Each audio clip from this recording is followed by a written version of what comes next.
সন্ধ্যে নামে শহর জুড়ে অলিগলিতে স্মৃতির কবর। বসন্তেও যে বৃষ্টি নামে, এই বা রাখে সেই খবর। পৌলমী মজুমদার। বিকেলের রোদের লালচে আভা তখন। অন্তিমে পশ্চিমে সূর্যের অস্তিত্বটুকুও নেই। সন্ধ্যে শেষে সারা আকাশে এখন তারাদের মাতামাতি।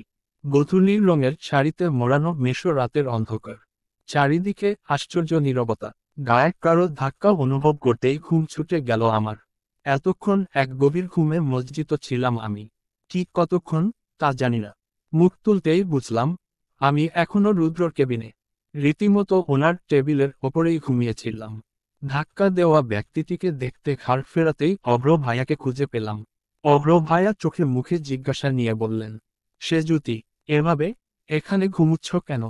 আমি তাড়াহুড়ো করে উঠে দাঁড়িয়ে বললাম, আসলে ভাইয়া, উনি আপনার ভাই। ভাইয়া ব্রুকুচকে বললেন, ভাই? ভাই তো অফিসে নেই।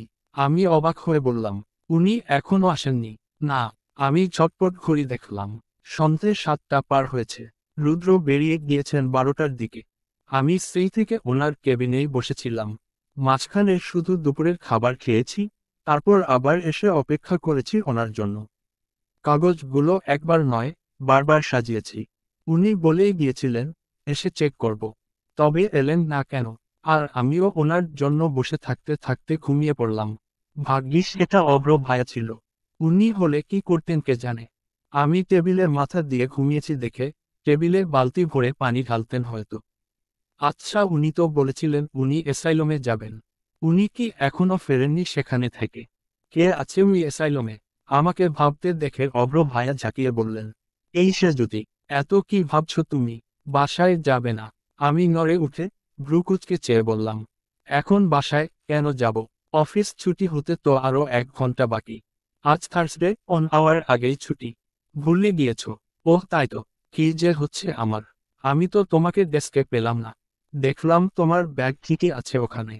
তারপর ভাবলাম এখানে থাকবে। এসে দেখলাম রীতিমতো ঘুমোচ্ছ নাক ডেকে। আমি নাক ফুলিয়ে বললাম, আমি মোটেও নাক ডাকি না ভাইয়া। ওটা তোমার বউ ডাকে। বিয়ের পর টের পাবে। হুহো। ভাইয়া হেসে বললেন, তাহলে ওকে পাল্টে তোমাকে নিয়ে যাব। আমি রসিয়ে বললাম, আলাদা করে নিতে হবে না। শালি মানে আধে খারওয়ালি। অর্ধেক ঘরের মালিকানা তো আমার অলমোস্ট হয়ে আছে। অভ্র ভাইয়া হুহা করে হেসে উঠলেন। তোমার সাথে কথায় পারার উপায় নেই শালিকা। আচ্ছা, চলো তোমাকে পৌঁছে দেই। তার দরকার হবে না দুলাভাই, কারণ আমি স্ক্রুটার এনেছি। হ্যাঁ, তো রেখে যাও, কাল কাজে লাগবে। আসলে আমাকে একটু মলে যেতে হবে, কিছু জিনিস কেনার ছিল। অভ্র ভাইয়া নিরুদ্বেগ কণ্ঠে বললেন, হ্যাঁ তো কি হয়েছে? আমি যাচ্ছি তোমার সাথে। এত মহা ঝামেলা। ভাইয়াকে কি করে বলি আমার কি কিনতে হবে? ভাইয়াও না, মেয়েলি ব্যাপার স্যাপারও কি বোঝেন না। আমাকে মোচামুচি করতে দেখে ভাইয়া ভ্রু উঁচিয়ে বললেন, বয়ফ্রেন্ড ঘটিত কেস নাকি? আমি মেকি হাসলাম। ভাইয়া কি বুঝলেন কে জানে। মুচকি হেসে বললেন, ওকে তাহলে বরং যাও। সাবধানে। হ্যাঁ। আরিশা জানলি কিন্তু। আমি এবারেও বোকা বোকা হাসলাম। ভেতরে ভেতরে স্বস্তির নিঃশ্বাস তো ফেললামই। ভাইয়ার সাথে সাথে অফিস থেকে বেরিয়ে আমি উঠলাম স্ক্রুটারে, আর অভ্র ভাইয়া গাড়িতে। ভাইয়া আমাকে হাত নেড়ে বিদায় জানালেন। সেকেন্ড খানেকের মধ্যে ওনার গাড়ির সামনে চলে যায়। আমিও এগোতে শুরু করি। তারপর রাস্তার পাশের একটা ফার্মেসি থেকে পুরো 4 প্যাকেট ন্যাপকিন কিনে ব্যাগে ভরলাম। আগামী 2 মাসের প্রস্তুতি শেষ। এটার জন্যেই অভ্র ভাইয়ার সাথে আসতে চাইনি। হই না চঞ্চল, এ যুগের, তবুও কিছু ক্ষেত্রে লজ্জা পাওয়া মেয়েদের চরিত্রের অন্যতম বৈশিষ্ট্য। কমা 10 মিনিটের মতো এগোতেই হঠাৎ হটহট শব্দ তুলে স্ক্রুটারটা দাঁড়িয়ে পড়ল আমার। ব্যাপারটা কি হলো? আজকাল হুটহাট স্ক্রুটার খারাপ হচ্ছে। অবশ্য এটার বয়সও তো কম হলো না। ভার্সিটির প্রথম দিন এইটা আমায় বাবা কিনে দিয়েছিলেন। অলরেডি 3 বছর পার করলাম। এবার একটা কেনা দরকার। এ মাসের স্যালারি পেয়ে তো সবাইকে কিছু না কিছু উপহার দেব ভেবেছি। সামনের মাস থেকে টাকা জমাবো। বাবার কাছে চাইলে কিনে দেবেন, কিন্তু এবারে আমার জিনিস আমি নিজেই কিনব। চমকে দেব সবাইকে। মজা হবে না? আমি আনন্দে হাসলাম। পরমুহূর্তে মাথায় এলো, আমার স্ক্রুটার খারাপ হয়ে গিয়েছে। দীর্ঘশ্বাস ফেলে ভালো করে চেক করতেই বুঝলাম, তেল শেষ। ওপস, সকালে তেল ভরিনি। গতকাল ছুটির দিন থাকায় মাথাতে আসেনি। এখন এতটা রাস্তা কি করে যাব? আশেপাশে গ্যারেজ, পেট্রোল পাম্প কিচ্ছু নেই। কি করব আমি? কয়েকবার বাবার নম্বরে কল করলাম, যেন যাওয়ার পথে আমাকে নিয়ে যান। কিন্তু বাবা ফোনই তোলেননি। ফ্রি হয়ে কল ব্যাক করবেন জানি, কিন্তু তাতে কি লাভ হবে? অতটা সময় কি মশা মারব এখানে দাঁড়িয়ে? অসহায় হয়ে স্ক্রুটির সাথে হেলান দিয়ে দাঁড়িয়ে নখ কামড়াচ্ছি। একেই বলে অতি চালাকের গলায় দড়ি। এর থেকে অভ্র ভাইয়ার সাথে যেতাম, ওটা না হয় কাল নিতাম। উফ, আমার এত পাকামো কিসের আমি বুঝি না। এই রুদ্র ব্যাটায় ঠিক চিনেছে আমায়। আমি সত্যিই মাথামোটা, কথায় বলে না। শয়তানের নাম নিলাম আর শয়তান হাজির। আমার সাথেও ঠিক তাই ঘটল। একটু আগেই রুদ্রর নাম নিলাম, প্রায় সেই সময়ে আমার সামনে ওনার গাড়ি এসে থামল। আমি তড়িৎ গতিতে সোজা হয়ে দাঁড়াই। ওনার কালো কাকের মতো কুচকুচে গাড়ি চিনতে আমার ভুল হয় না, কখনো হবেও না। দেখতে দেখতে ওনার গাড়ির কাছ আস্তে আস্তে নামল, আর সেখানে থেকে বেরিয়ে এলো ওনার চাঁদবদনখানা। ওনাকে ড্রাইভিং সিটে দেখে আমার অবাক লাগলো। নবাব সাহেব তো ড্রাইভার ছাড়া চলেন না, অন্তত যতটুকু দেখলাম এ কদিনে। উনি আমাকে ভ্রু কুঁচকে জিজ্ঞেস করলেন, এখানে কি করছেন? ওনার বেশ গম্ভীর স্বর, সাথে ভাঙা আওয়াজ। অনেকক্ষণ চিৎকার করে কাঁদলে যেমনটা হয়, ঠিক তেমন। উনি কি কেঁদেছেন নাকি? পরমুহূর্তে নিজের ভাবনায় আমার নিজেরই হাসি পেল। ওনার আবার কান্না। কান্নারা ওনাকে দেখলে উল্টে ভয়, মাগো, বাবাগো বলে পালাবে। আমি আস্তে করে বললাম, স্ক্রুটারের তেল শেষ, তাই। উনি কিছু একটা ভেবে বললেন, লক করুন। আমি বুঝতে না পেরে বললাম, কি লক করব? উনি বিরক্তি নিয়ে বললেন, আপনার স্ক্রুটি লক করুন।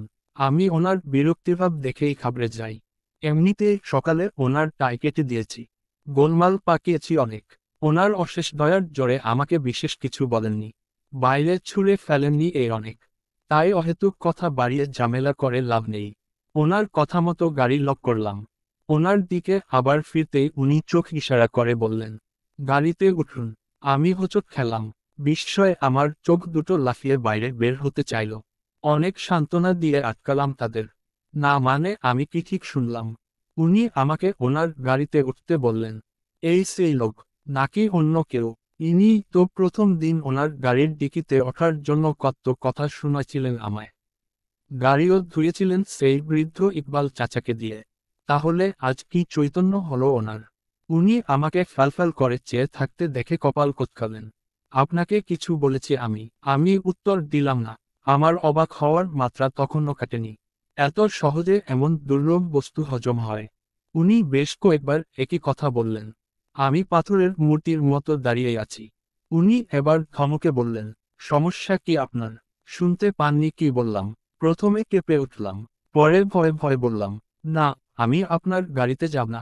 উনি চোখ শুরু করে বললেন, কেন? আমি মিনমিনিয়ে বললাম, আপনি আমাকে আপনার গাড়ির ডিকিতে ওঠা নিয়ে খুব অপমান করেছেন। আমার কি আত্মসম্মান নেই নাকি? আপনি বললেই আমি উঠে যাব। না, সে যদি আর যাই ভুলুক না কেন, অপমান কখনো হলে না। উনি আমার দিকে অদ্ভুতভাবে চেয়ে থাকলেন। আমি মাথা নেড়ে বললাম, আমি হেঁটে যাব, তাও আপনার গাড়িতে নয়। ধুর, কথাটা বলে সত্যিই হাঁটা শুরু করলাম। এই মুহূর্তে আমার কানে ওনার সেদিনের পুরনো কথাগুলো বাজছে। এই গরিব মিডল ক্লাস লোকগুলো আমার নখ স্পর্শ করলেও আমার ঘেন্না লাগে। না, এই লোকের গাড়িতে আমি উঠবই না। আমিও মিডল ক্লাস। হয়তো ওনার ঘৃণা লাগবে। লাগবে কি? প্রতিনিয়ত লাগছে। আমি হাত ধরলেও রুমাল দিয়ে মুছছেন। এখন তো দয়া করে আমাকে গাড়িতে উঠতে বলছেন। আমি দয়া কেন নেব? ওনার মতো নাক উঁচু লোকের দয়া আমার প্রয়োজন নেই। দেখা যাবে গাড়ি থেকে আমি নামা মাত্রই উনি মোছামুছি শুরু করে দিয়েছেন। তাই দামি গাড়ি চড়ে অপমানিত হবার থেকে পায়ে হাঁটা হাজার গুণে ভালো। সামনে থেকে রিকশা পেলে চলে যাব, তাও গাড়িতে নয়। নয় মানে নয়। আমার প্রচণ্ড রাগ লাগছিল, সাথে মাথাও ঠিক ছিল না। ওনার সাথে তেজ নিয়ে সত্যিই হেঁটে যাচ্ছি। ওনার অভিব্যক্তিটুকু দেখার দরকারই মনে করিনি। হঠাৎ গাড়ির দরজা খোলার শব্দ পেলাম। আমি তবুও ঘুরে দেখলাম না। রুদ্র রওশন চৌধুরী গাড়ি থেকে নেমেছেন বেশ বুঝতে পারছি। উনি খুব দ্রুত হেঁটে এসে আমার হাত টেনে ধরলেন পেছনে থেকে। আমি অবাক হয়ে তাকালাম। উনি লাল চোখে বললেন, আপনার সাহস দিন দিন বাড়ছে মিস সেজুতি। আপনি রুদ্র রওশন চৌধুরীকে ইগনোর করছেন। আমার মুখের ওপর না বলার স্পর্ধা আপনার হয় কি করে? হয় কি করে? কথাটা উনি চিল্লিয়ে বলাতে আমার অন্তরাত্মা কেঁপে উঠল। রাস্তার অনেকেই আমাদের দেখছে। আমি কাপা কণ্ঠে বললাম, আমি আপনার গাড়িতে উঠব না। আপনি উঠবেন, চুপচাপ গাড়িতে গিয়ে বসবেন। আমি কিছু বলতে গেলেই উনি বাজখাই ধমকে বললেন, নো মোর ওয়ার্ডস, চুপচাপ আসুন। উনি সামনে হাঁটা ধরলেন। এক পা এগোতেই আমি চট করে বললাম, সব কি আপনার ইচ্ছেতে হবে?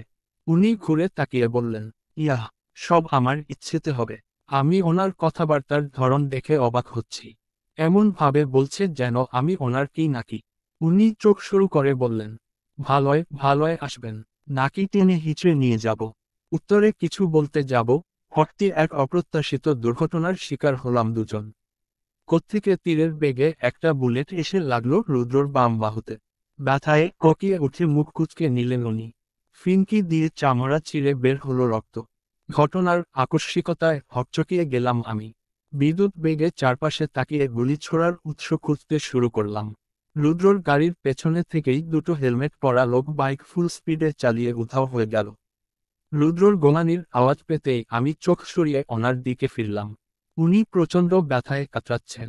আমি উদ্বিগ্ন হয়ে বললাম, আপনি ঠিক আছেন? আপনাকে তো হাসপাতালে নিতে হবে, চলুন। উনি হাঁপানোর মতো নিঃশ্বাস টেনে বললেন, এই অবস্থায় ড্রাইভ করতে পারবো না আমি। আমি ব্যস্ত কণ্ঠে বললাম, আমি পারি কার চালাতে, আপনি চলুন, আমি নিয়ে যাচ্ছি আপনাকে। উনি আর কিছু বললেন না। আমি ওনাকে ধরে ধরে নিয়ে এসে গাড়িতে বসাই। রাস্তার লোকগুলো হাঁ করে আমাদের দেখছিল, অথচ ভালোমন্দ জিজ্ঞেস করতেও কেউ এগিয়ে এলো না। এটাই আজকের সমাজ, সবাই দর্শক হতে চায়। আমি গাড়িতে উঠে ওনার সিট বেল্ট আগে বেঁধে দিই। এরপর নিজের সিট বেল্ট বাঁধলাম। ওনার দিকে তাকিয়ে দেখলাম উনি সিটের সাথে মাথা এলিয়ে দিয়েছেন। হাত থেকে গলগল করে রক্ত বের হচ্ছে। আমি আতকে বললাম, এত রক্ত! হায় আল্লাহ, আমাকে আগের রক্ত থামাতে হবে। গাড়ির মধ্যে কিচ্ছু নেই যেটা দিয়ে রক্ত থামানো যেতে পারে।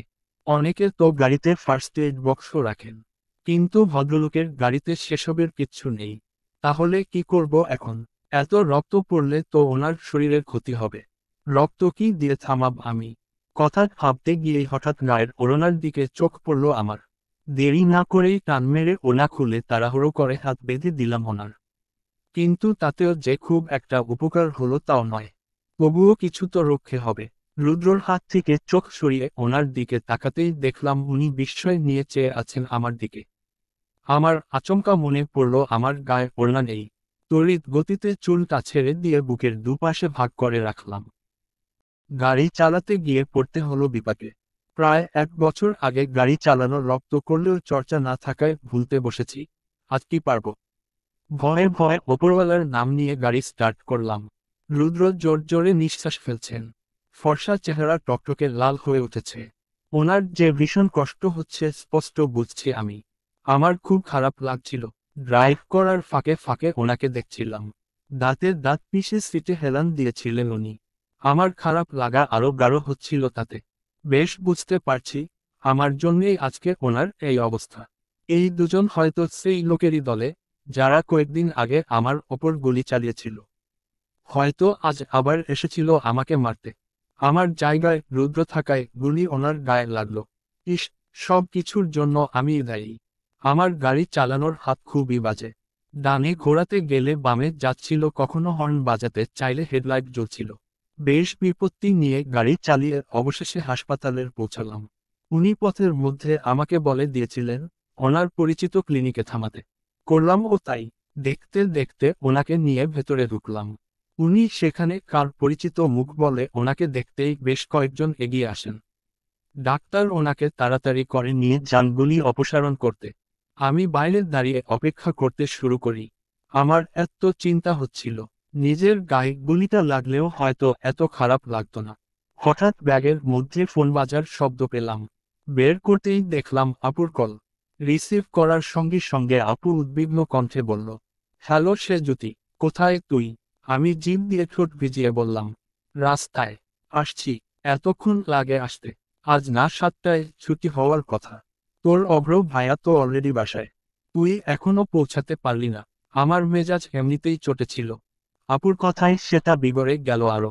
তেতে বললাম, সব সময় এমন গোয়েন্দাগিরি করবি না তো আপু। আমি বড় হয়েছি, নিজের ভালো নিজে বুঝিও। তোর সামনে বিয়ে, তুই সেসব নিয়ে ভাব। যত সব। রাখছি। ফোনের লাইন কেটে সুইচ অফ করে রেখে দিলাম ব্যাগে। আপু কতটা হার্ট হয়েছে আমি জানি না, তবে এতক্ষণের যে ব্যাপারটা আম্মুর কানে চলে গিয়েছে সেটা নিশ্চিত। টানা 30 মিনিট পর দেখলাম রুদ্রকে যিনি নিয়ে গিয়েছেন সেই ডাক্তার এদিকে আসছেন। আমি তাৎক্ষণিক এগিয়ে গেলাম ওনার দিকে। ওনাকে জিজ্ঞেস করতেই উনি একটা কেবিন দেখালেন আমাকে। রুদ্র সেখানেই আছেন। কেবিনের সামনে গিয়ে আমার মন খারাপ দ্বিগুণ বৃদ্ধি পায়। রুদ্র হাতের ব্যান্ডেজে আঙুল বোলাচ্ছেন। সাদা ব্যান্ডেজের গায়ে রক্তের ছোপ ছোপ দাগ। ওনার ব্যথিত মুখটা তখন আমার কাছে এতটাই অসহায় বোধ হচ্ছিল, মন চাইছিল অপরাধবোধে কেঁদেই ফেলি। আচমকা রুদ্র আমার দিকে চোখ তুলে তাকালেন। আমাকে দরজায় ঠায় দাঁড়িয়ে থাকতে দেখে সহজ কণ্ঠে বললেন, ওখানে দাঁড়িয়ে আছেন কেন? ভেতরে জায়গা নেই। এতটা আহত হওয়ার পরেও এই লোকের তারা ব্যাকা কথা গেল না। কিন্তু আমার রাগ হয়নি। আমি গুটি গুটি পায়ে এসে ওনার পাশে দাঁড়ালাম। উনি তখন বসেছিলেন চেয়ারে। আমি মাথা নিচু করে বললাম, সরি। উনি ভ্রুকুচকে বললেন, ফর হোয়াট? আমি ওনার দিকে তাকালাম। দুঃখী দুঃখী কণ্ঠে বললাম, আপনার এই অবস্থা আমার জন্য হয়েছে। ওনার ভ্রুর ভাঁজ জিজ্ঞাসায় আরো গাঢ় হলো। আমি ছোট্ট করে নিঃশ্বাস ফেলে বললাম, আসলে এই লোকগুলোর টার্গেট আমি ছিলাম। আমাকে মারতে গিয়ে আপনার গায়ে। উনি মাঝপথে আমাকে থামিয়ে দিয়ে বললেন, ওয়েট ওয়েট, এরা আপনাকে গুলি করতে এসেছিল। কেন? আপনার মতো বাচ্চা মেয়ের সাথে ওনাদের কিসের লেনদেন? নাকি ওনাদের বাড়িতেও পাঁচিল টপকে চুরি করতে গেছিলেন? আমি দাঁত কিরমির করে তাকালাম। পর মুহূর্তে মনটা আবার নরম হয়ে এলো। না, আজ এখন এই মুহূর্তে ওনার ওপর আমি কিছুতেই রাগ করব না। তাছাড়া অসুস্থ মানুষের ওপর রাগ দেখানো অবোকামি। মৃদু কণ্ঠে বললাম, আমার বাবা তো সাংবাদিক। ওই লোকদের একটা গোপন খবর জানতে পারায় বাবাকে শাসাতেই ওনারা আমাদের ওপর যখন তখন হামলা করছেন। এর আগেও একবার গুলি করেছিলেন আমাকে। ওনাদের থেকে বাঁচতেই তো আপনার গাড়ির ডিকিতে লুকিয়েছিলাম সেদিন। না হলে আমার বলেই গেছিল আপনার গাড়িতে উঠতে। উনি উত্তর দিলেন না। আমার থেকে চোখ নামিয়ে নিলেন। ঠোঁট কামড়ে ডুব দিলেন ভাবনায়। আমি ওনার উত্তরের আশাও করিনি। আমি ভাবছিলাম অন্য কথা। এই লোকেরা আমাদের পেছনে যেভাবে হাত ধুয়ে পড়েছে, এবার তো পুলিশে কমপ্লেইন করা দরকার। না হলে এই গুলি দিয়ে কখন পেট ফুটো হয়ে যাবে কে বলতে পারে। আমার চিন্তা মাথাতেই রয়ে গেল। রুদ্র হঠাৎ বলে ওঠেন, এসব আপনার জন্য হয়েছে কিনা জানি না, তবে আজ আপনি আমাকে নিশ্চিত মারতেন। আমি অবাক হয়ে বললাম, আমি আমি আপনাকে কেন মারব? যা অমায়িক ড্রাইভ করছিলেন, গাড়ির মধ্যে যান হাতে নিয়ে বসাই তো প্রধান কাজ হয়ে দাঁড়িয়েছিল। আমি নাক মুখ কুঁচকে নিলাম। আমি যে ওনাকে ভোগ দিয়ে এনেছি সেটা দেখলেন না। কোথায় শুকরিয়া আদায় করবেন তা না, উল্টে বদনাম করছেন। কি বদমাশ লোক! ঠিক তখন রুমের মধ্যে একজন নার্স এলেন। বিলের কাগজ হাতে ধরিয়ে দিলেন আমার। বললেন, যাওয়ার আগে রিসিপশনে পে করে যেতে। আমি ওনার যাওয়া থেকে চোখ সরিয়ে কাগজের দিকে তাকাতেই আমার চক্ষু চটকাচ্ছে। 5,000 টাকা বিল এসছে এটুকুতেই। এত টাকা কোথায় পাবো আমি? আমার ব্যাগ হাতিয়ে 500 টাকা পাওয়া যাবে কিনা সন্দেহ। বিলের কাগজ হাতে নিয়ে অন্য হাতের নখ কামড়াচ্ছি। বিল না দিলে এরা আমাকে বাড়িও যেতে দেবে না। আর এই লোকের কাছেও আমার মান সম্মান কিচ্ছু অবশিষ্ট থাকবে না। হঠাৎ রুদ্রর আওয়াজে আমার ধ্যান কাটল। উনি সেই দুপুরের মতোই ফেন্না ফেন্না ভাব নিয়ে বললেন, আপনি আবার দাঁত দিয়ে নখ কাটছেন? আপনার কি আদৌ হেলথ নিয়ে কোনো আইডিয়া আছে? আমি ওনার কথার উত্তর দিলাম না। তখনও ভাবছিলাম বিল কিভাবে দেব সেই কথা। আপুকেও ফোন করা যাবে না। আগেই ওর ওপর চেতে চেতে একাকার করে ফেলেছি। হুট করে রুদ্র আমার হাত থেকে টান মেরে বিল পেপার নিয়ে নিলেন।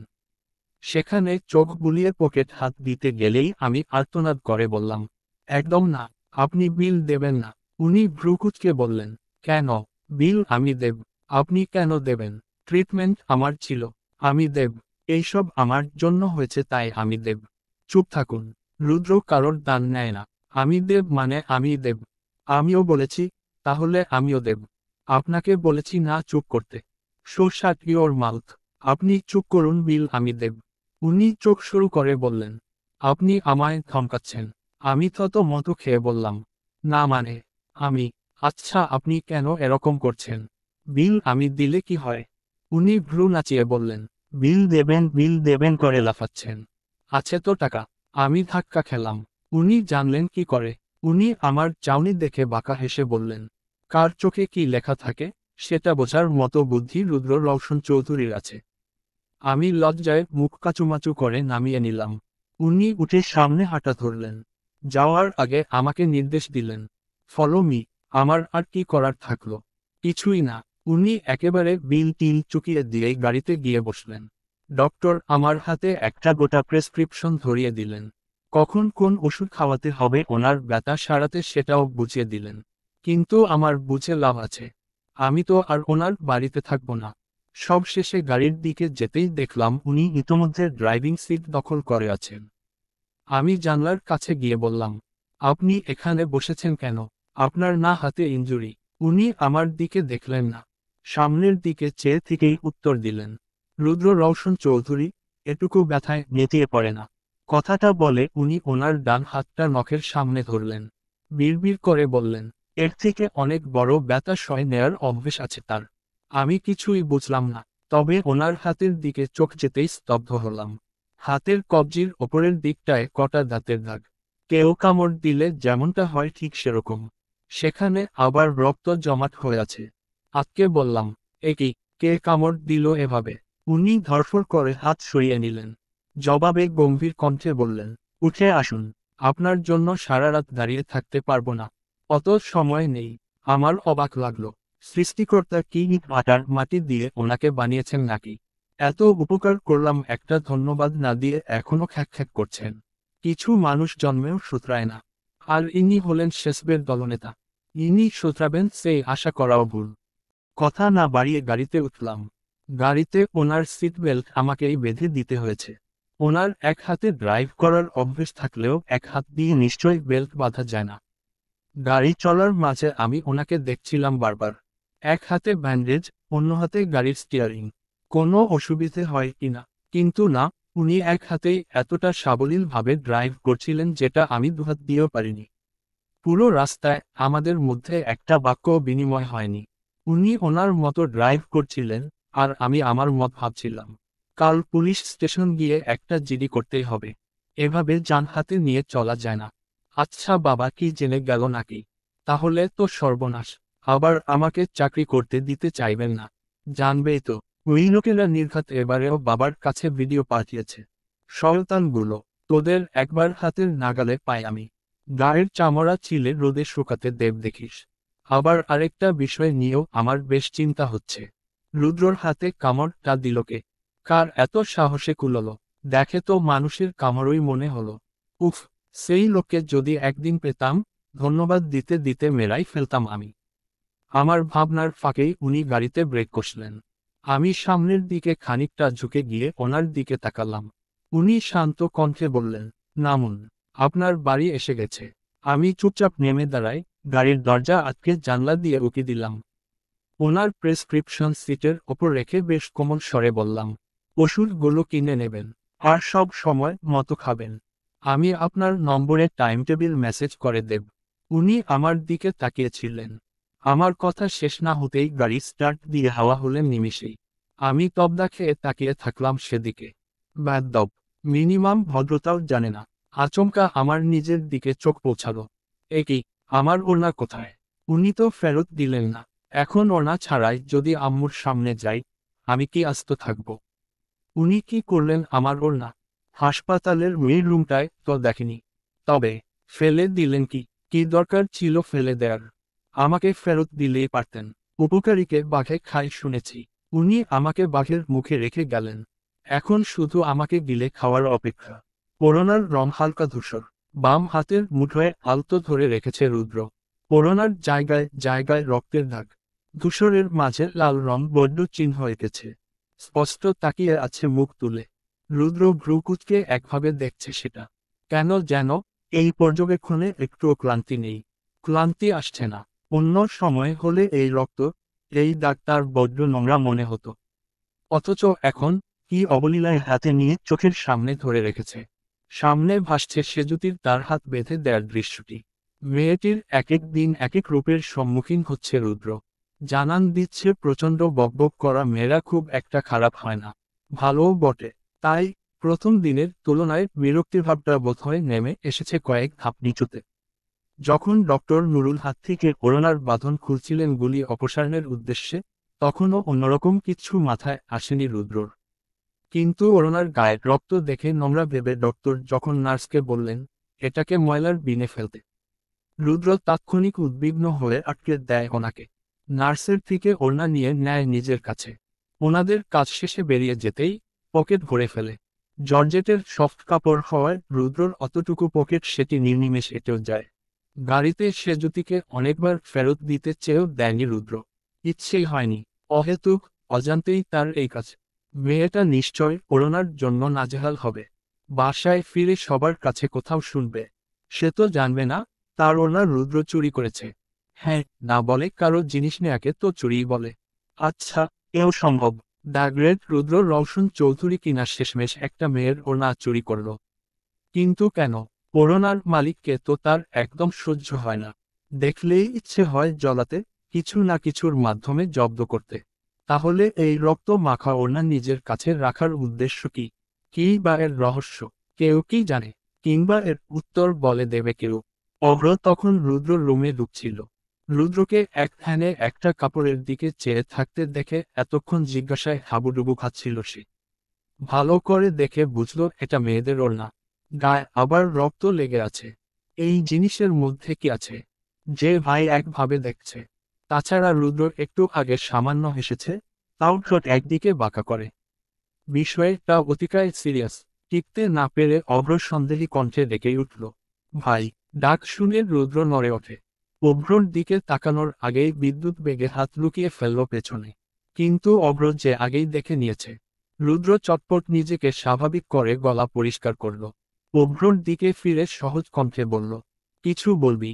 অভ্রর সম্পূর্ণ বিষয়টা বোধগম্য হয় না। কিন্তু রুদ্র যে তার থেকে কিছু একটা আড়াল করতে চাইছে সেটা পরিষ্কার বুঝল। যেহেতু ভাই বলতে অনিচ্ছুক, সেহেতু তার জানতে চাওয়াও উচিত হবে না।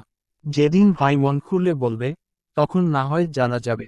তবুও এই অভদ্রতা হবে না তাকে দিয়ে। কিন্তু রুদ্র কি আদৌ মন খুলে কথা বলার মানুষ? তাহলে টপ গম্ভীর অফ দ্য সোসাইটিকে হবে? অভ্র মৃদু হেসে বলল, না, কিছু বলবো না। মোমার হাতের কি অবস্থা এখন? রুদ্র আস্তে করে বলল, ঠিক আছি। অভ্র চিন্তিত কণ্ঠে বলল, কে এরকম করলো? কিছু জানতে পারলে? এখনো না, তবে জেনে যাব। ভাবিস না। অভ্র চুপ করে যায়। রুদ্র পাশের জায়গায় চোখ ইশারা করে বলল, বস। অভ্র একটু চুপ থেকে বলল, না, বসাবো না। ডিনার কখন করবে? কটা বাজে? এই তো 10টা নাগাদ। তুই যা, আমি আসছি। ওকে। অভ্র আরেকবার রুদ্রর দিকে তাকিয়ে বেরিয়ে গেল।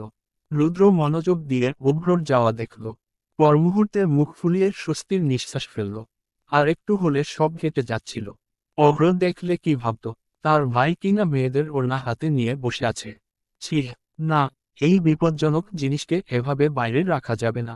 তাছাড়া সার্ভেন্ট ঘর পরিষ্কারে এলে নোংরা ভেবে ফেলেও দিতে পারে। কোথায় রাখা যায়? রুদ্র এদিক ওদিক দেখে শেষে উঠে দাঁড়ালো। কাবার্ডের কাছে গিয়ে একটা পার্ট টেনে খুলল।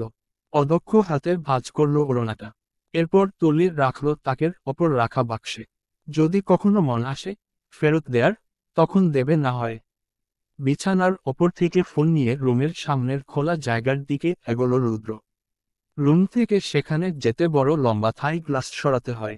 রুদ্র গিয়ে বসল তার নির্ধারিত কেদারায়। দাঁত দিয়ে নিচের ঠোঁট আলতো কামড়ে ধরে চোখ দিল দূরের আকাশে। আজকের ঘটনাগুলো মাথায় এলেই চিন্তার গভীর সমুদ্রে তলিয়ে যাচ্ছে সে। রুদ্র অনেকক্ষণ মন দিয়ে ভাবল, ঘটনার শুরু থেকে শেষ অবধি।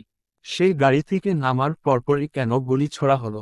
টার্গেট যদি সেজুতি হয়, লোকগুলো কেন আগে গুলি করেনি? আর ডক্টর তো বললেন, নিখুঁত হাতের ছোড়া বুলেট এটা। পেশাদার খুনিরা টার্গেট মিস সচরাচর করে না। হ্যাঁ, যদি এমন হতো, সেজুতির সামনে সে এসে পড়েছে হুট করে, গুলি লাগার একটা চান্স ছিল তখন। কিন্তু তা তো হয়নি। সেজুতি আর সে পাশাপাশি দাঁড়ানো ছিল। একজনের বদৌলতে আরেকজনের গায়ে গুলি লাগার চান্সেস 0%। তাহলে কি রহস্য আছে এর পেছনে? কেন জানি না মনে হচ্ছে বন্দুকের নিশানা সেজুতি নয়, আমি ছিলাম। বাড়ি ফিরে আমাকে প্রচুর সমস্যার মুখোমুখি হতে হয়েছে। একটা মধ্যবিত্ত ঘরের মেয়ে রাতের বেলা ওড়না ব্যতীত ফিরলে তার মা বোন নিশ্চয়ই মুখে কুলুপেতে থাকে না। তার ওপর আমার ছাপোষা মন। কাঁধ ব্যাগ বুকে চেপে ঘরে ঢুকছিলাম। আম্মু দেখতেই আর্তনাদ করে বললেন, এ কি, করব না? ব্যাস, যে ভয়ে ছিলাম সেটাই হলো। উত্তরে বলার মতো কিচ্ছু পাইনি। আমি চটপট বানিয়ে কথা বলতেও পারি না। থতমত খাচ্ছিলাম। আম্মু ঠিক ধরে ফেললেন আমি মিথ্যে বলার চেষ্টা করছি। হুঙ্কার দিয়ে বললেন, একদম মিথ্যে বলবি না। কি হয়েছে সত্যি করে বল আমায়। আম্মুর মুখ শক্ত থাকলেও গলার স্বর কাঁদো কাঁদো। আম্মু কি ভাবছিলেন আমি ঠিক বুঝেছি। মায়ের মন তো কলেই কলকাতা ধরে নেয়। এক্ষুনি ঠান্ডা করতে হবে, না হলে আম্মু ভয়ে জড়ো জড়ো করে কেঁদে ফেলবেন। আম্মু আমি তোমাকে সত্যি বলবো, কিন্তু কথা দাও বাবাকে কিছু বলবে না। আম্মু বোকা চাউনিতে চেয়ে মাথা নাড়লেন। মানে সে বলবেন না। আমি ছোট নিঃশ্বাস ফেলে সোফার ওপর বসলাম। আম্মুও ভীষণ কৌতূহলে বসলেন আমার পাশে। তারপর একে একে আমি আজকের ঘটনা সব খুলে বললাম। সব শুনে আম্মুর অজ্ঞান হওয়ার উপক্রম হয়েছিল। আঁতকে উঠে বললেন, কি সাংঘাতিক। উনি ঠিক আছেন এখন? কোনো অসুবিধে হয়নি তো? বাড়ি পৌঁছে দিয়ে এসেছিস ওনাকে? ইস, গুলিটা হাতে না লেগে যদি অন্য কোথাও লাগতো। আমি দীর্ঘশ্বাস ফেললাম। আম্মুর চিন্তার ধরনটা স্বাভাবিক। কারণ আমি আম্মুকে সব বললেও আসলে সব বলিনি। লোকগুলোকে যে আমাকে মারতে এসে ভুলে রুদ্রকে মেরেছে এই কথাটুকু এড়িয়ে গিয়েছি। এর একটা যথার্থ কারণ হলো, আম্মুকে যতই প্রমিস করাই বাবাকে না বলতে, আম্মু আসলে বাবাকে কিছু না বলে থাকতেই পারেন না। অ্যারেঞ্জ ম্যারেজেও বিপুল ভালোবাসা এদের। আম্মু আমার মাথায় হাত বুলিয়ে শুকরিয়া আদায় করলেন। আল্লাহ বাঁচিয়েছেন, আমার মেয়ের কিছু হয়নি। আমি ক্ষীণ হাসলাম। আম্মু আমার কাঁধ ব্যাগ হাত থেকে নিয়ে ব্যস্ত কণ্ঠে বললেন, যা হাত মুখ ধুয়ে, খেতে দিচ্ছি তোকে। আমি আর কিছু না বলে উঠে যাই। যেতে যেতে আপুকে চোখে পড়ল। ডাইনিং টেবিল ঘেঁষে দাঁড়িয়ে পানি খাচ্ছে। পানি খাওয়া যে একটা ছুতো আমি জানি, আসল উদ্দেশ্য আমাদের কথা শোনা। আমাকে দেখতেই আপু অভিমানে চোখ ফিরিয়ে নিল। আমি মিটিমিটি হেসে গিয়েই ঝাপটে ধরলাম আপুকে। আপু তাৎক্ষণিক মোচানো শুরু করে দিল। ছাড় আমাকে, একদম ধরবি না। ভালো চাইলে তার কোনো দামই নেই, বুঝেছি আমি। আমি তাও ছাড়িনি, শক্ত করে ধরেছিলাম। এই মানুষটা আমাকে ঠিক কতটা ভালোবাসে সে কি আমি জানি না। জানি তো। অনেক কাঠখড় পুড়িয়ে আপুকে শান্ত করলাম আমি। ভবিষ্যতে ও আমার ওপর এমন গোয়েন্দাগিরি করবে না সেই কথা নিতে না পারলেও আমি যে এমন রাফ অ্যান্ড টাফ বিহেভ করব না এই কথা দিতে হয়েছে আমাকে। তবে আম্মুকে আপু কিছুই বলেনি। বোনের আমার সুবুদ্ধি এসেছে। না এসেই বাকুই যাবে। দুদিন পর শ্বশুর বাড়ি যাবে, সংসার করবে, ঘটে বুদ্ধি না থাকলে চলে। Dot dot dot. রাতের বেলা, খাওয়ার সময় তখন। পরিবারের চারজন এই একটা সময়ে আমরা একত্র হই। সকাল আর দুপুরের খাবার যেন তেন গেলেও রাতে একসাথে খাওয়া চাই চাই। বাবাকে আমি তেমন পাই না। আমি ঘুম থেকে ওঠার আগে বাবা প্রায়ই অফিসে বেরিয়ে যান। আবার কয়েক সময় আমি ঘুমানোর পরে বাড়িতে ফেরেন। খুব কম সংখ্যক দেখা হয় আমাদের। আমি বাবার ভীষণ আদুরে আগেই বলেছি। অকারণেই বাবা আমাকে উজাড় করে ভালোবাসেন। বাড়িতে ফিরলে উনি সবার আগে আমায় ডাকবেন। হাতে কিছু নিয়ে এলেও দেবেন আমাকেই। খাওয়ার সময় আমার প্লেটে নিজের প্লেট থেকে তরকারি, মাছের ডিম, মাংসের টুকরো তুলে দেয়া বাবার দ্বিতীয় অভ্যেস। সবাই বলে প্রথম সন্তান নাকি বাবার বেশি আদরের হয়। আমাদের বেলায় এই নিয়ম উল্টো। আরিশা আপু চুপচাপ শান্ত হওয়ায় ও বাবার সাথে তেমন কথা বলে না। খুব দরকার হলে তখন আসে বাবার সামনে। কিন্তু আমি, বাবা যতক্ষণ বাসায় থাকে আমি বাবার পায়ে পায়ে ঘুরতে থাকি। হয়তো এই কারণেও আমি বাবার অতি প্রিয়। সে জাগবে। এই মুহূর্তে সবাই চুপচাপ ভাত খাচ্ছে। মাঝে মাঝে আম্মু বাবাকে দু একটা প্রশ্ন করছেন। ভাত লাগবে কিনা, রান্না ভালো হয়েছে কিনা। কিন্তু আমাদের মধ্যে কথা হয়নি। আমি আর আপু শান্ত হয়ে খাচ্ছি। তবে খাবার গিলতে আমার বেশ কষ্ট হচ্ছে। সাথে মনটাও খারাপ। বারবার না চাইতেও রুদ্রর ব্যথাতুর মুখের কথা মনে পড়ছে আমার। ওনার দাঁত চেপে ব্যথা সহ্য করার দৃশ্যটা চোখে ভাসলেই আমার কান্না পাচ্ছে। আমার জন্য একটা নির্দোষ লোকের কতই না ভোগান্তি হলো আজ। আমার থমকানো ভাব বাবার চোখে পড়লেই বললেন, কি ব্যাপার সেজুতি, খাচ্ছ না কেন তুমি? না খাচ্ছি তো। বাবা আর কিছু বললেন না। ভাত মাখায় মন দিলেন। আমি ভাতের মধ্যে আঙুল নাড়তে নাড়তে ভাবছিলাম, বাবা এখনো ওই ব্যাপারে কিছু বলছেন না কেন। আগেরবার তো খুব ভয় পেয়েছিলেন। নাকি এবার জানেনই না কিছু। সাথে এও ভাবছি, পেটের মধ্যে ছুটতে থাকা কথাটা জিজ্ঞেস করব কিনা। জিজ্ঞেস না করেও শান্তি পাচ্ছি না যে, করেই ফেলি তার থেকে। আস্তে করে বললাম, বাবা একটা কথা জিজ্ঞেস করব। বাবা খাবার চিবোতে চিবোতে বললেন, বলো। আপু আর আম্মু খাওয়া রেখে আমার দিকে তাকালেন। বাবা তো ইতোমধ্যে চেয়ে আছেন। আমি এখন কি বলবো সেটাই জানতে ইচ্ছুক তারা। আমি সবার দিকে একবার চোখ বুলিয়ে উদ্বেগ নিয়ে বললাম, আচ্ছা বাবা, যে লোকগুলো আমার ওপর কদিন আগে গুলি চালালো, ওরা কি তারপর আর তোমাকে থ্রেট করেনি? আম্মু বুঝে ফেললেন আমার কথার মানে। বুঝলো আপুও। এবার চোখ সরিয়ে বাবার দিকে ফিরল দুজন। আম্মুও কৌতূহলে আমার সাথে তাল মিলিয়ে বললেন, হ্যাঁ তাই তো, তোমার ওই মন্ত্রীর কি অবস্থা? নিউজটা তো পাবলিশ করনি মনে হয়, হুমকি টুমকি দিচ্ছে এখনো। বাবা কেমন চুপ করে গেলেন। খানিক সময় নিয়ে বললেন, না, নিউজ এখনো প্রকাশ করিনি হয়তো তাই। আমি ভ্রু কুঁচকে বললাম, করবে না? না। আমি বিস্মিত হয়ে বললাম, ওনাদের এত বড় একটা অপরাধ তুমি সাধারণ মানুষকে জানাবে না? বাবা ব্যস্ত কণ্ঠে বললেন, না, আমি একা লড়ে কি করব? প্রতিনিয়ত এমন ধমকাধমকি ভালো লাগে না। অনেক হয়েছে। রিটায়ার করব দুদিন বাদে, এখন একটু আরামে বাঁচি। আর তুমি এসব না ভেবে নিজের কাজ, পড়াশোনা এসবে মন দাও। বাবা তাড়াহুড়ো করে খেয়ে উঠে গেলেন। আমার বিষয়টা অবাক লাগলো। সাথে আম্মু আর আপুর মধ্যেও বিস্ময় খুঁজে পেলাম। বাবা যেতেই আপু মৃদু কণ্ঠে বলল, বাবার আবার কি হলো? মনে হলো খুব ভুল কিছু জিজ্ঞেস করে ফেললি। আমি কিছু না বলে বাবার যাওয়ার দিকে চেয়ে থাকলাম। আজ যদি সাংবাদিক হতাম, বাবার থেকে ওই সব প্রমাণ নিয়ে আমি ছড়িয়ে দিতাম। সবাই অন্তত জানতো তারা কি ভেজাল দ্রব্য খাচ্ছে দিনকে দিন। একটু তো সতর্ক হতো। বাবাও না, মাঝে মাঝে কি যে হয়। আমার মনের কথা টেনে নিয়ে আম্মু বিড়বিড় করে বললেন, এই লোকের মাঝে মাঝে বিমরতি হয়। কি করবে, কি বলবে নিজেই জানে না। ছাড় সব, তোরা খা। খাও বললেই কি খাওয়া যায় আম্মু? আমার মন মস্তিষ্ক জুড়ে এখন কোথাও খাবার শব্দটা নেই। সার্চ করেও পাওয়া যাবে না, কারণ আমি গভীর চিন্তায় মগ্ন। আমার চোখের প্রত্যেকটা পলক দখল করে আছেন ওই অভদ্রলোক। ওনার আহত হওয়ার দৃশ্য মাথায় এলে আমার সব শান্তি অশান্তিতে বদলাচ্ছে। না, আজ খাওয়ার দফারফা। আমি ভাত ছেড়ে উঠে পড়লাম। আমাকে উঠতে দেখে আপু প্রশ্ন করল, কিরে খাবি না?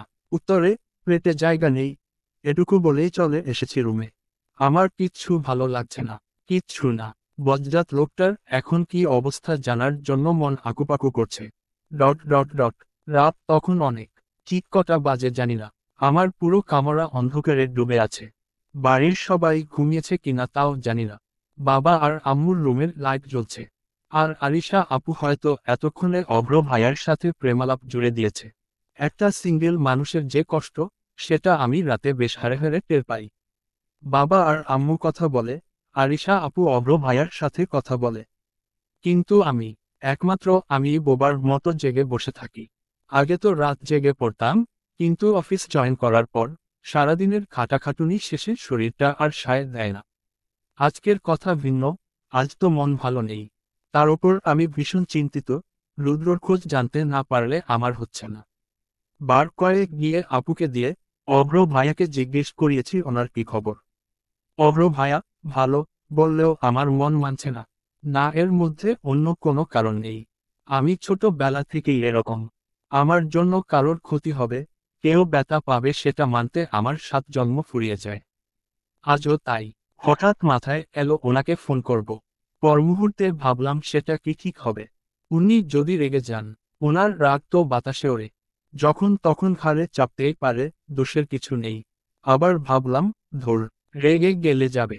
আমিও সোজাসাপটা উত্তর দেব যে আপনার কথা জানতে ফোন করেছি।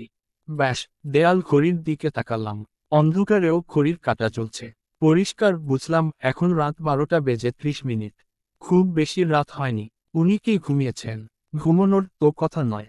রাত জাগলেই না উনি যথাযথ খিটখিটে হতে পারবেন। বেশি কিছু না ভেবে ফোন উঠিয়ে ওনার নম্বরে ডায়াল করলাম। কিন্তু ফোনের লাইন বিজি এলো। হয়তো কথা বলছিলেন কারোর সাথে। কে আবার হবে? নির্ঘাত গার্লফ্রেন্ড।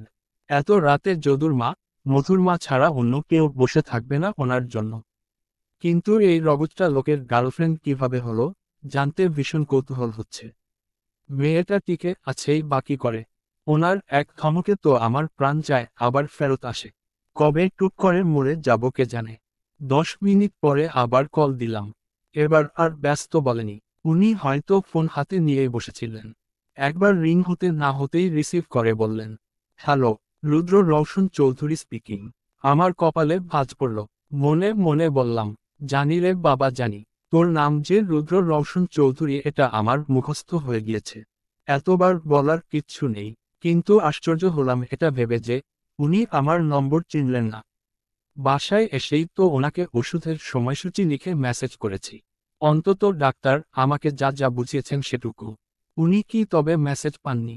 আমি চুপ থাকায় উনি অধৈর্য হয়ে বললেন, কথা না বললে লাইন কেটে দিলেই পারেন। বেকার টাইম ওয়েস্ট করছেন। আমি তাড়াহুড়ো করে গলা ঝেড়ে কেসে বললাম, আমি সে জ্যোতি। উনি অকপটে বললেন, তাই বলুন, এমন কচ্ছপ টাইপের আপনি ছাড়া কেউ হবে না আগেই বোঝা উচিত ছিল আমার। মানে আপনার কি জিভে কোথাও আসে স্লো মোশনে? কোনো কাজে কি ফাস্ট ফাস্ট করতে শেখেননি? ওনার কথা শুনে ওই মুহূর্তে আমার ইচ্ছে করছিল ফোনের মধ্যে ঢুকে ওনাকে দুটো ঘুষি মেরে আসতে। আমি কচ্ছপ? আর তুই কি? তুই তো একটা জিরাফ। সব দোষ আমার। কি দরকার ছিল মায়া দেখিয়ে ফোন করার? উনি আবার ব্যস্ত কণ্ঠে বললেন, আপনি কি কিছু বলবেন? না বলবো না। তোর সাথে মিনা রাজু বলতে ফোন করেছি। ফোন যখন করেছি নিশ্চয়ই কিছু না কিছু বলবো। নির্বোধ। আমার সুন্দর কথাটা আর মুখ ফুটে বের হলো না।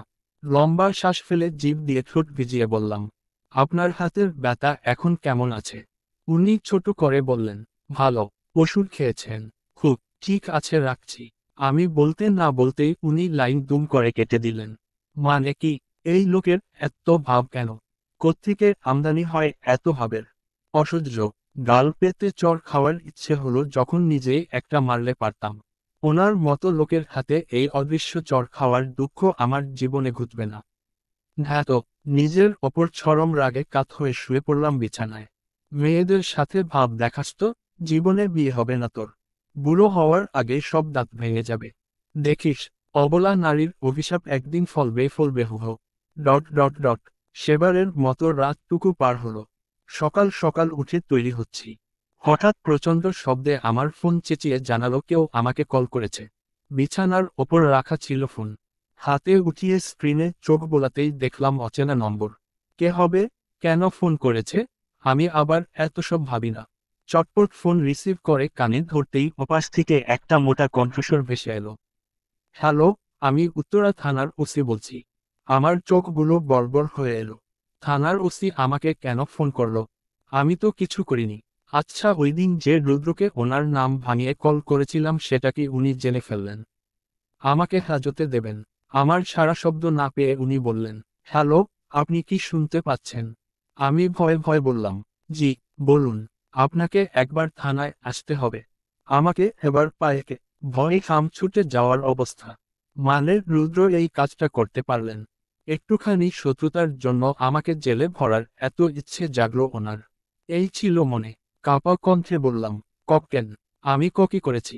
আপনি কিছু করেননি। তবে আমাদের আপনার উইটনেস দরকার। একদিকে নিশ্চিন্ত হলেও অন্যদিকে বেশ অবাক হলাম। কিসের উইটনেস? ইন্ডাস্ট্রিয়ালিস্ট রুদ্র রওশন চৌধুরী থানায় জিডি করেছেন, ওনার হাতে গুলি করেছে কোনো অজ্ঞাত ক্রিমিনাল। এর কিছুদিন পূর্বে আপনার ওপরেও নাকি হামলা করেছিল ওরা। সেই ব্যাপারে এবার আমার কাছে সবটা জলের মতন পরিষ্কার লাগলো। যাক, যে কাজ আমি নিজেই করব ভাবছিলাম, উনি করাতে ভালোই হয়েছে। জি, আমি দেখছি। লাইন কেটে ভাবতে বসলাম, আমার যাওয়া কি ঠিক হবে?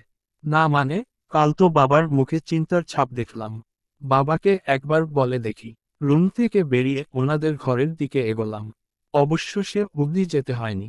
বাবা বসার ঘরের সোফায় বসে জুতো পোছেন। বের হবেন এক্ষুনি। আম্মু পাশে বাবার ক্যামেরার ব্যাগ নিয়ে দাঁড়ানো। আমি গিয়ে আম্মুর পাশে দাঁড়াই। আমাকে দেখতেই বাবা শুভ্র হাসলেন। কিছু বলবে সে জ্যোতি? হ্যাঁ, বলো। আমি খানিক সময় নিয়ে বললাম, বাবা, কদিন আগে আমার ওপর যারা গুলি চালিয়েছিল, আমি আজ থানায় ওদের নামে ডায়েরি করতে যাব ভাবছি।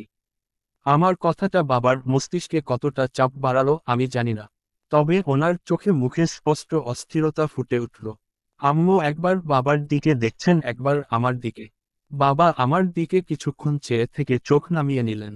আবার নিজের জুতো পরায় মন দিয়ে বললেন, এসবের দরকার নেই। আমি কপাল কুঁচকে বললাম, কেন বাবা? এভাবে হাত গুটিয়ে বসে থাকলে তো যখন তখন মরব। তার থেকে পুলিশকে জানিয়ে রাখা ভালো নয়। ওনারা অন্তত শেল্টার দেবেন আমাদের। বাবা এই প্রথমবারের মতো আমাকে ধমকে বললেন, চুপ থাকো, এত পাকামো করতে কে বলছে তোমাকে?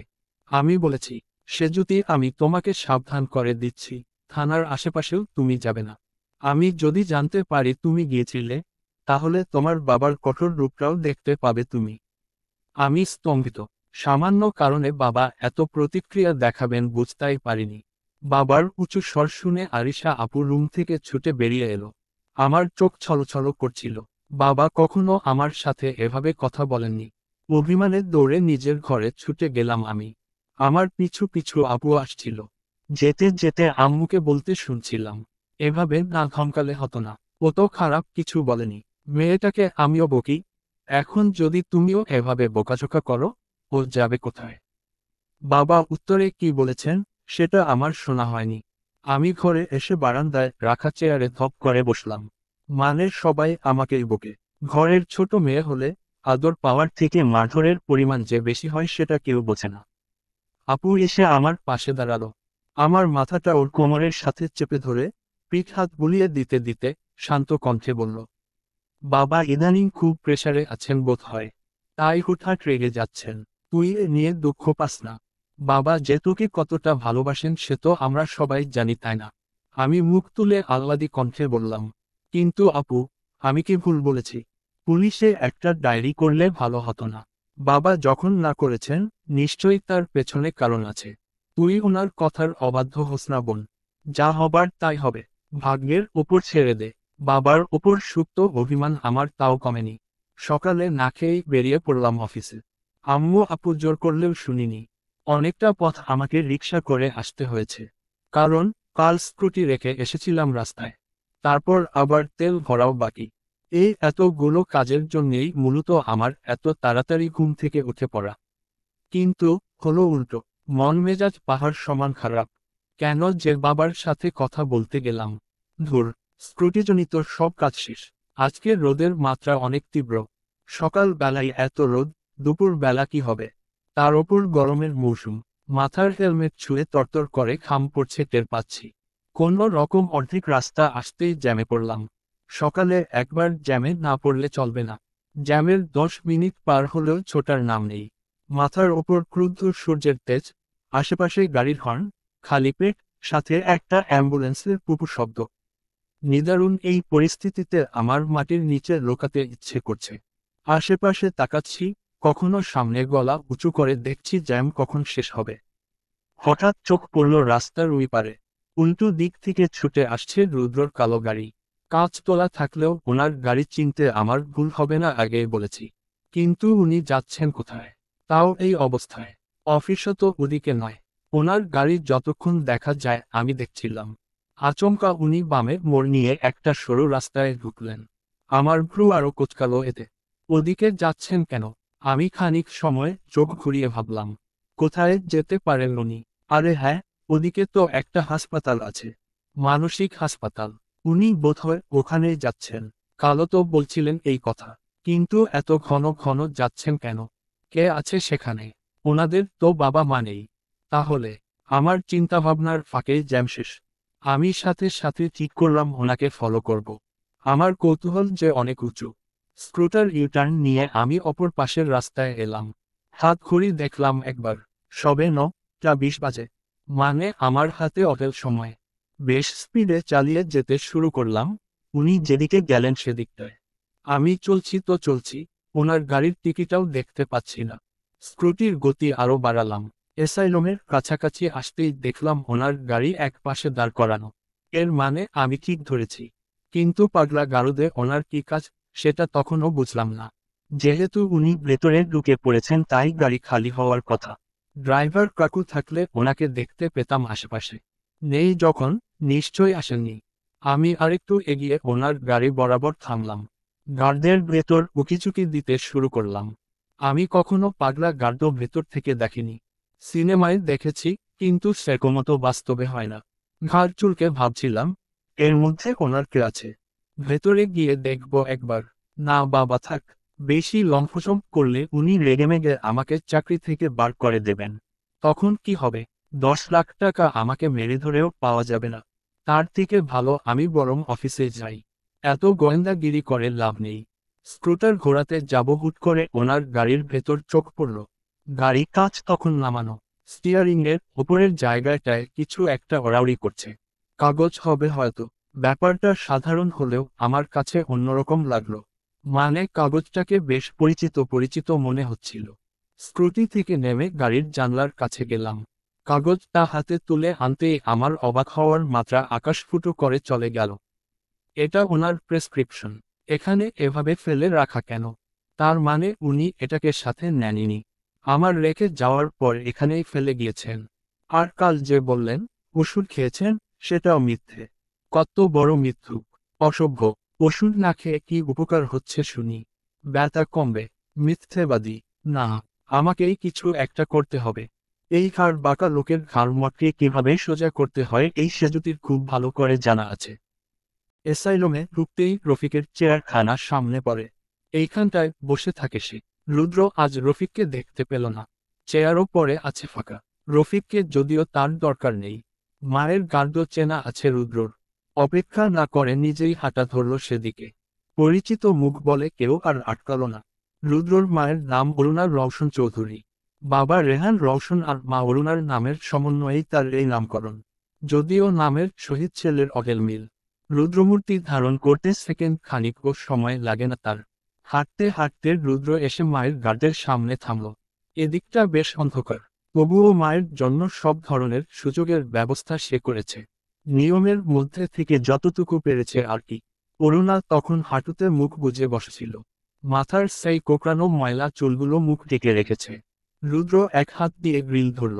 করুণ কণ্ঠে ডাকল, মা। এক ডাকে অরুণা মুখ তুললেন আজ। শিকের ওপারে দাঁড়ানো ছেলের দিকে তাকালেন। রুদ্রর চোখে টলটলে জল। মা তাকাতেই রুদ্র বলতে শুরু করল, মা তোমার মনে আছে আমার বন্ধু লাবিবের কথা? আমাদের বাড়িতে রোজ স্কুলের জন্য আমাকে ডাকতে আসতো ও। ওর সাথে যেমন খেলতাম তেমন মারামারিও করতাম খুব। সেই যে একবার খুব মারামারি লাগলো আমাদের। সেবারও ইটের টুকরো মেরে আমার কপাল ফাটিয়ে দিয়েছিল। বাড়ি ফেরার পর তুমি যখন আমার কপাল থেকে রক্ত পড়তে দেখলে, কি কান্না তোমার! আমাকে বুকে জড়িয়ে হাউমাউ করে কাঁদছিলে। যেন ব্যথা আমার নয় তোমার লেগেছে। আর আজ দেখো কত ব্যথা পেয়েছি আমি। রুদ্র কথাটা বলে শার্টের হাতা গোটালো। দৃশ্যমান হলো ফর্সা বাহুর ওপর সাদা ব্যান্ডেজ। ওপরে ফোঁটা ফোঁটা রক্তের চিহ্ন। অরুণা একভাবে চেয়ে আছেন সেদিকে। রুদ্র ক্ষতের ওপর আঙুল বুলিয়ে ধরা কণ্ঠে বলল, আর আজ আজ আমি কত ব্যথা পেয়েছি মা। অথচ আমার হয়ে কেউ কাঁদছে না। কেউ না। মা তোমার মনে নেই, ছোটবেলায় কিছু হলেই আমি ওষুধ খেতে চাইতাম না। আর তুমি কত কিছু বুঝিয়ে শুনিয়ে আমার পেছনে পেছনে ঘুরে আমাকে ওষুধ খাওয়াতে। সেই বদভ্যাস আমার যে আজও রয়ে গেল মা। কিন্তু সেই পেছনে পেছনে ঘোরার জন্য তুমি রইলে না। 21 বছর ধরে অপেক্ষা করছি। এবার তো সুস্থ হও। একটু সুস্থ হও। অন্তত আমাকে তোমার কোলে শুতে দাও। এইরকম একা একা বাঁচতে আমার ভীষণ ক্লান্ত লাগছে। ভীষণ। রুদ্র শিকের অপর মাথা ঠেকালো। খানিক বাদে নিজের মাথায় কারোর হাতের স্পর্শ পেয়ে চোখ তুলল সে। সামনে মাকে দেখে বিস্ময় ভারী হয়ে এলো চোখ। অরুণা মায়া মায়া চোখে চেয়ে ছেলের মাথায় হাত বোলাচ্ছেন। আস্তে আস্তে হাত বোলালেন পুরো মুখে, ক্ষতের জায়গায়। রুদ্র অবাক হয়ে চেয়ে থাকল। সাথে এত বছর পর মায়ের আদুরে স্পর্শে কিংকর্তবিমূর্ষি। কোথাও একটা আশার আলো উকি দিল, মা কি তবে সুস্থ হচ্ছে। কিন্তু রুদ্রকে হতাশ করে দিয়ে অরুণা হঠাৎই ক্ষতের ওপর জোরে নখের আঁচড় দিলেন। ব্যথা জায়গায় পুনরায় ব্যথা পাওয়ায় ছিটকে সরে গেল রুদ্র। তখনই কোত্থেকে রফিক এসে উদ্বিগ্ন কণ্ঠে বললেন, কি হলো কি স্যার? আবার কি করল? রুদ্র ঠোঁট ফুলিয়ে শ্বাস ফেলতে ফেলতে বলল, আঁচড় দিয়েছে। উফ! এই মহলা এই, নিজের ছেলেকে চেনো না? হ্যাঁ, এরকম করছো কেন? রফিক ধমকে বললেন অরুণাকে। সে ঠায় দাঁড়িয়ে আছে শিকের ভেতর হাত ঢুকিয়ে। মুখ দেখে মনের অভিব্যক্তি বোঝার উপায় নেই। রুদ্র মৃদু তেতে বলল, আপনি আমার মায়ের সাথে এভাবে কথা বলছেন কেন? রফিক চুপসে গেলেন। Sorry sir. কিন্তু স্যার, আপনি যে আজকেও আসবেন, কাল তো বললেন না। কাল ওরকম একটা ঘটনা ঘটল, আজ আবার এলেন। রুদ্র কিছু না বলে মায়ের দিকে তাকালো। অরুণা চুল গুনছেন নিজের। রুদ্র দীর্ঘশ্বাস ফেলে বলল, এমনি, আসি। রুদ্র হেঁটে বেরিয়ে গেল। রফিক একবার অরুণার দিকে তাকিয়ে নিজেও চললেন রুদ্রর পিছু পিছু। আমার মন মেজাজ এমনিতেই খারাপ ছিল, এবার আরও তেতে গিয়েছে, তাও ওই বজ্জাত লোকটার ওপর। এখন সত্যিই মনে হচ্ছে আমি ওনাকে যে যে নামে ভূষিত করেছি সেসব সঠিক, সঠিক এবং অতিমাত্রায় সঠিক। উনি আসলেই চূড়ান্ত অভদ্র, না হলে এইভাবে কেউ কারো কথার অবমূল্যায়ন করে।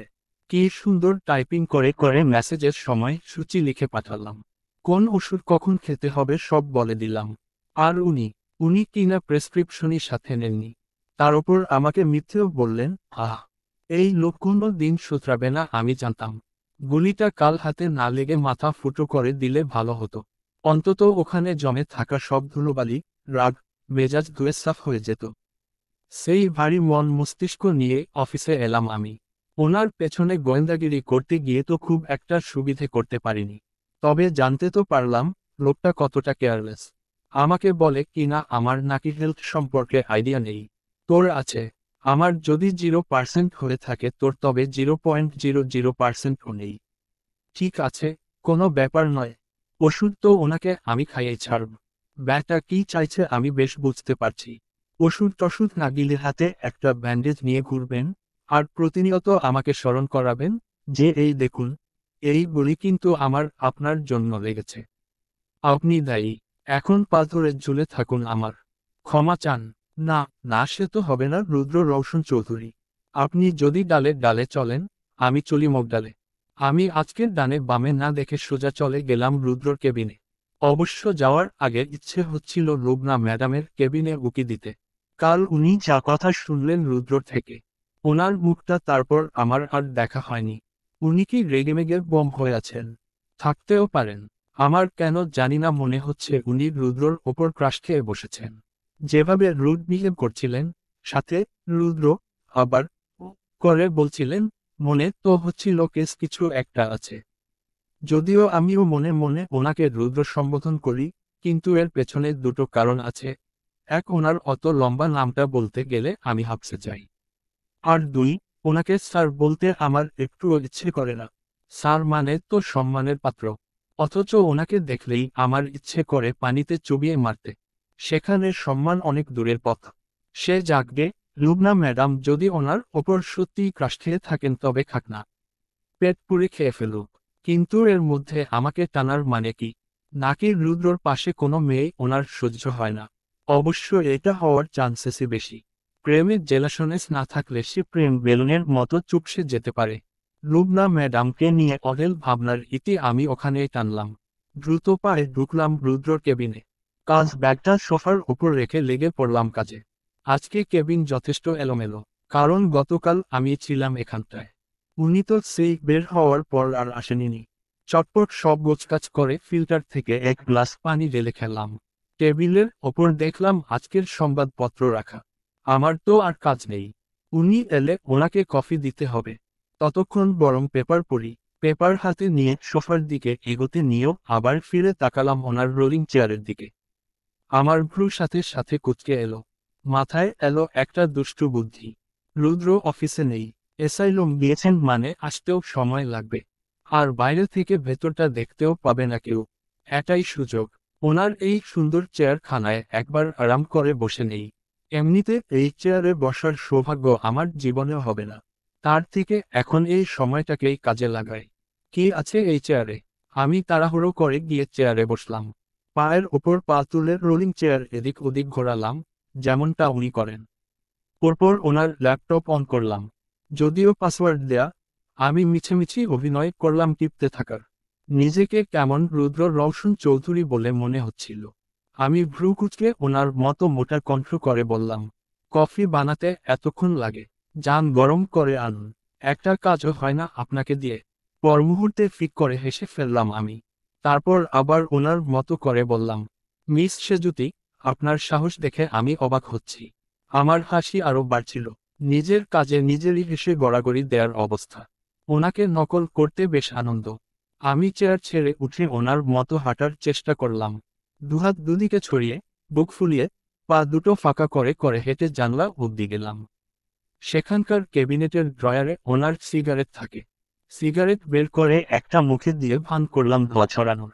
খানিক সময় বাদে সেটা জায়গা মতো রেখে আবার ওনার মতো হেঁটে এসে বসলাম চেয়ারে। না অনেক হয়েছে, ওনাকে নকল করতে করতে হাঁপিয়ে গিয়েছি। আরামসে শিরোনাম দেখে নেই এবার।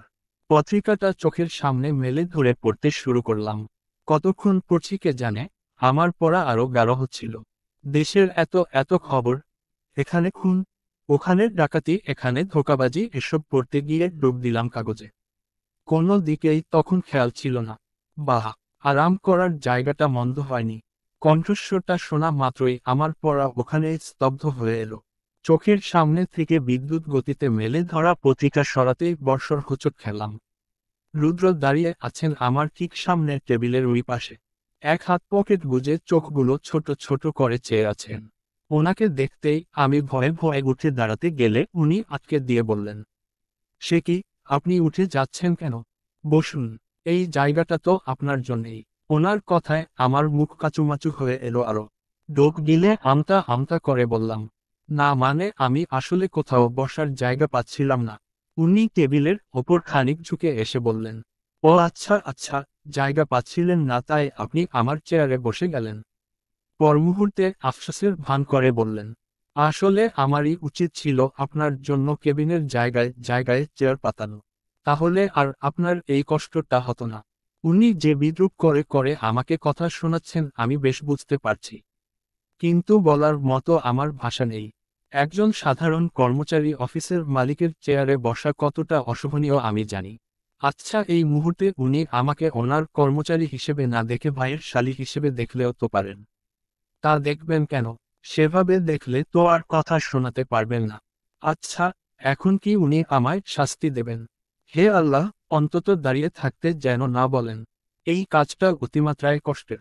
উনি এবার মৃদু শক্ত কণ্ঠে বললেন, আপনাকে ঠিক কি বললে আপনি ঠিক হবেন বলুন তো?